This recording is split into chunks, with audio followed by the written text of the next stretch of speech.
दोस्तों आज की वीडियो में बात करेंगे जियो के बारे में। यहाँ पे जियो में कुछ इम्पोर्टेंट खबर निकल के आ रही है जिसके चलते आने वाले टाइम में आपको डिसाइड होते हुए नजर आएगी इसकी चाल।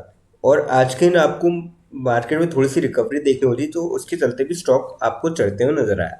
तो ऐसी क्या खबर है ये जानने की कोशिश करेंगे।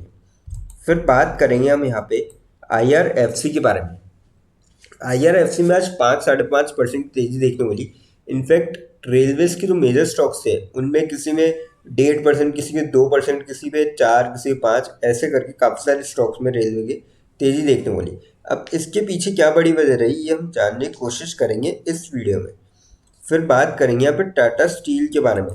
टाटा स्टील में भी काफ़ी बढ़िया आज की तेजी देखने मिली 3% के आसपास। अब इसके पीछे क्या बड़ी वजह है और क्या आने वाले टाइम में आपको यहाँ पे जो है और तेजी बनते हुए देखने को मिल सकती है टाटा स्टील के अंदर, ये भी जानने की कोशिश करेंगे। लास्ट में एक ऐसे स्टॉक के बारे में डिस्कस करेंगे जो आप सभी के लिए लेके आया बोनस बहुत ही शानदार रेशियो में। तो चलिए वीडियो स्टार्ट करते हैं। सबसे पहले बात करें जियो फाइनेंशियल सर्विसेज के बारे में। 228.1 पे क्लोजिंग रही। 2.92 रुपीज़ की तेजी देखने को मिली और 1.3% तक स्टॉक आपको आज के दिन चढ़ता हुआ नजर आया।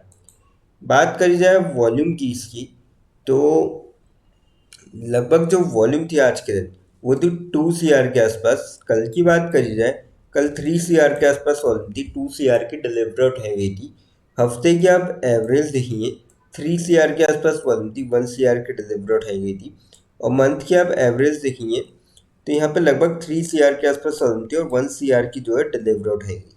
तो काफ़ी सही वॉल्यूम में स्टॉक आपको जो है आज के दिन ट्रेड करता हुआ नजर आया। अब इसमें अपडेट की अगर बात करी जाए, Jio Financial share rises, price rises over 2% on reports of Alliance SE eyeing partnership with the firm। तो ये काफ़ी बड़ी खबर है। और reports के according formal announcement on the Alliance Jio venture will come once approvals from regulators come through। और सुबह 10:15 के आसपास शेयर जो है वो 2.5% के आसपास ऊपर तक आ चुका था और 230 पे ट्रेड कर रहा था NSE पे। और ये जो तेजी की वजह ये बननी थी इसके चलते जो अलायंस है उसके और जियो के बीच में पार्टनरशिप हो सकती है। और मुझे लगता है कि कहीं ना कहीं आपको जो है आने वाले टाइम में इसका इम्पैक्ट देखने को मिलेगा। और अगर ये रिपोर्ट्स है तो डेफिनेटली जो रिपोर्ट्स होती है डेफिनेटली जितनी कहेंगे, मतलब जो चांसेस रहता है रिपोर्ट्स जितनी भी ऐसी निकल के आती है वो आखिरकार कन्वर्ट होती ही है।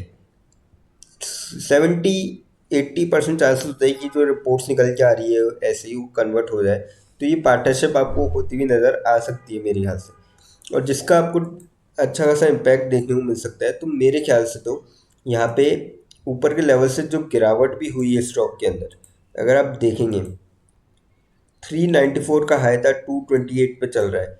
तो अब यहाँ से रिकवरी आ सकती है स्टॉक के अंदर। और मैं ये कहूँगा जिसका भी लॉन्ग टर्म का पॉइंट ऑफ व्यू है, क्योंकि शॉर्ट टर्म में काफ़ी कुछ निर्भर करेगा। अभी Q4 के जो है नतीजे भी आएंगे। Q2 और 3 के थोड़े रिजल्ट्स खराब थे, तो उसके चलते अगर Q4 के रिजल्ट्स पे भी काफ़ी कुछ निर्भर करेगा। तो थोड़ा सा जिसका भी शॉर्ट टर्म का पॉइंट ऑफ व्यू है थोड़ा सा यहाँ पे अवॉइड करके चल सकता है। बाकी लॉन्ग टर्म वाले यहाँ पे धीरे धीरे करके यहाँ पे आ सकते हैं स्टॉक के अंदर। अब बात करते हैं IRFC के बारे में। 128.49 पे क्लोजिंग रही। 6.69 रुपीज़ की तेजी देखने वाली और 5.5% तक स्टॉक आपको चढ़ता हुआ नजर आया आज के दिन। और काफ़ी दिन बाद IRFC के अंदर आपको शानदार तेजी देखने वाली। आप यहाँ पे देख सकते हैं RBNL 6.12% ऊपर, इरकॉन 6.5% ऊपर। और जो अदर स्टॉक्स जैसे कि IRCTC वो भी 1.5 पौने 2% के आसपास ऊपर था। फिर राइट्स हो गया अपने REC, तो ये सारे जितने भी रेलवे के मेजर स्टॉक्स है ये सब आपको ऊपर आज के दिन चढ़ते हुए नजर आए। अब पहले वॉल्यूम की बात करें फिर वजह की बात करेंगे कि ऐसी तेजी क्या वजह रही।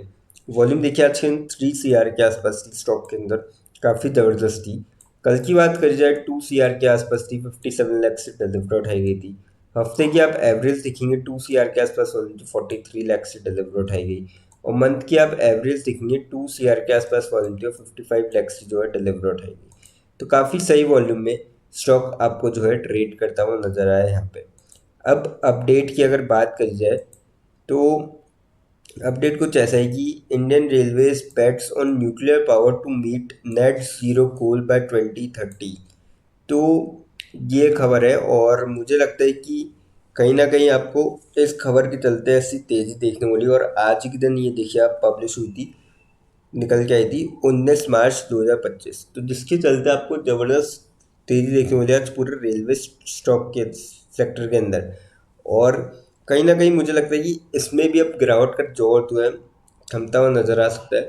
तो जिसका भी मैं यही कहूँगा कि लॉन्ग टर्म का पॉइंट ऑफ व्यू देखिए, अगर शॉर्ट टर्म में आप देखेंगे एक साल में 5% के आसपास नेगेटिव रिटर्न, क्योंकि लगातार पिछले 6-8 महीने से मार्केट लगातार गिर रहा है। तो उस चक्कर में स्टॉक को नेगेटिव रिटर्न मतलब देना वाजिब बात थी। क्योंकि अगर आप निफ्टी के रिटर्न देखेंगे तो पिछले 6-8 महीने में लगभग 11-12% के आसपास निफ्टी भी टूट चुकी, निफ्टी 50। पर लॉन्ग टर्म में आप देखिए 5 साल में 418% यहाँ पे ज़बरदस्त रिटर्न दिखाया कंपनी ने। तो मेरे ख्याल से तो यहाँ पे जो है अब मौका बन सकता है। ऊपर के लेवल से अच्छी खासी गिरावट हो चुकी है और नीचे से थोड़ा थोड़ा रिकवर भी कर रहा है स्टॉक। अब बात करते हैं टाटा स्टील के बारे में। आज के दिन जो क्लोजिंग रही टाटा स्टील के अंदर 158.54 पे रही।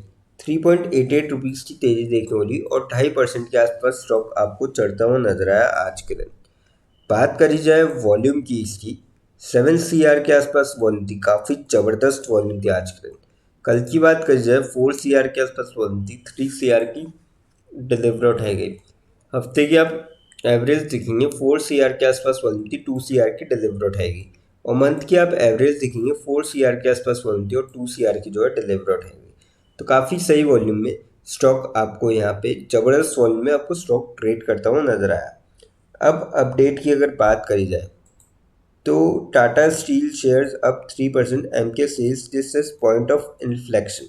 अब इन्फ्लेक्शन यानी कि आपको यहाँ से एक टर्न अराउंड देखने को मिल सकता है, मतलब यहाँ से तेज़ी का दौर इनके अकॉर्डिंग देखने को मिल सकता है। क्योंकि इन्होंने बाई की रेटिंग मेंटेन करी है और इसलिए करी है क्योंकि driven by broader steel sector rally, brokerage MK Global said the stock is point of inflection, citing improving prospects across multiple formats। और जो ब्रोकरेज ने हाईलाइट भी किया है, जो वॉल्यूम ग्रोथ है, पोटेंशियल टर्न अराउंड है यूरोपियन ऑपरेशंस के अंदर और अट्रैक्टिव वैल्यूएशंस, तो ये की फैक्टर हो सकता है सपोर्ट करने के लिए इसके बुलिश व्यू को। तो मेरे ख्याल से तो अगर इतने बड़े ब्रोकर यहाँ पे बोल रहे कि बुलिश हो सकता है, तो यहाँ पे चांसेस है कि आपको यहाँ पे स्टॉक जो है चढ़ता हुआ नजर आए। पर मैं अगेन ये कहूँगा कि जिसका भी शॉर्ट टर्म का पॉइंट ऑफ व्यू है वो थोड़ा सा यहाँ पे वेट करे।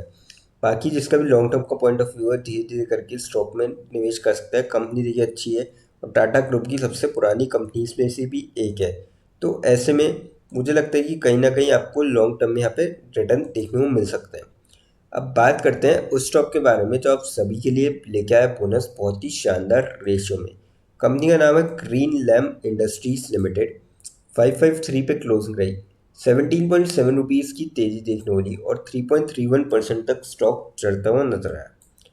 5 दिन के रिटर्न की बात करें 18.44% के ज़बरदस्त रिटर्न दिखाया स्टॉक ने। महीने भर की बात करें 2.53% के ज़बरदस्त दिन वाले ठीक ठाक रिटर्न है। क्योंकि मार्केट में आपको पिछले महीने काफ़ी ज़्यादा गिरावट देखने को मिली थी, उस हिसाब से काफ़ी सही रिटर्न है। 6 महीने में 1% क्योंकि लगातार मार्केट गिर रहा है, तो उसके चलते निफ्टी फिफ्टी की अगर आप देखें रिटर्न तो वहाँ पर नेगेटिव है, तो उस हिसाब से काफ़ी ठीक ठाक रिटर्न है। साल भर में कंपनी ने दिखाया 16.77% की और 5 साल में 372% की ज़बरदस्त रिटर्न दिखाया है। जिसके चलते कंपनी लेके आई है बोनस। बोनस का रेशियो रखा गया है 1:1, यानी कि एक शेयर के बदले एक शेयर और मिलता हुआ नजर आएगा शेयर होल्डर्स को। और जिस इसके लिए कंपनी ने एक्स रिकॉर्ड बोनस डेट जो सेट करी है वो 21 मार्च 2025 करी है। तो जिसके भी डीमेट अकाउंट में 21 मार्च से पहले शेयर आते हैं वो सभी बोनस के लिए एलिजिबल होंगे। अब देखिए कंपनी के रिटर्न डिसेंट्स हैं, लेकिन कोई भी इन्वेस्टमेंट करने से पहले फाइनेंशियल एडवाइजर से कंसल्ट करें या फिर खुद की रिसर्च करें, क्योंकि वीडियो नॉलेज के पर्पज़ के लिए, इन्वेस्टमेंट पर्पज़ के लिए नहीं।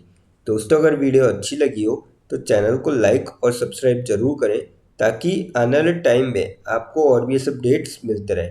थैंक यू दोस्तों।